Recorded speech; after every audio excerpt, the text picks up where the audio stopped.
రామచింతయ్య. జై శ్రీరామ్ స్వామి. శ్రీ గురువు గారి పాదపద్మం నమస్కారం స్వామి. ఈ సర్గలో 67 శ్లోకం స్వామి. ఓ రామ, అసత్వగు చిత్తమును భేతాళంచే వశీకరించబడిన అదృఢ బుద్ధులకు చంద్రుని నుండి వజ్రపాతం సంభవించినది.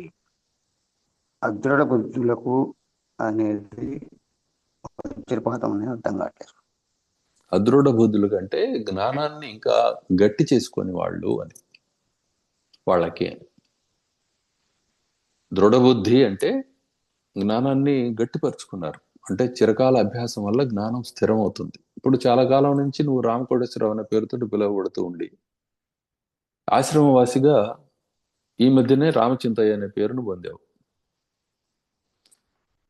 ఇప్పుడు ఎప్పుడైతే రామకోటేశ్వరరావు అని చెప్పి అని ఎవరైనా పిలిస్తే పలకటం ఆగిపోయి రామచింతయ్య అంటే మాత్రమే నువ్వు స్పందించడం మొదలైందో అప్పుడు నీ బుద్ధి దృఢమైనట్టు.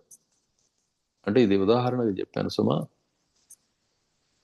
అందరికి అర్థం కావటం కోసం, నీకు అర్థం కావటం కోసం. అంటే ఏమిటి, నీవు ఇప్పటి వరకు ఏమని నిన్ను భావిస్తూ ఉన్నావో దాది పోయి కేవలము గురువుగారి శిష్యుడుగానో లేకపోతే ముముక్షువుగానో పరమాత్మ ప్రేమికుడుగానో మాత్రమే నీకు నువ్వు కనపడుతున్నప్పుడు నీవు దృఢబుద్ధివి అని అర్థం.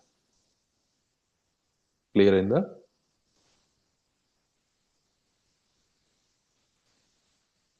అవును సార్. వజ్రపాతం అంటే స్వామి పిడుగు. వజ్రం అంటే పిడుగు, పిడుగుపాటు అనమాట.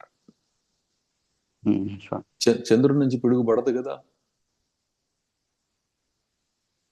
పడుతుందా? పడదు కదా. అవును సార్.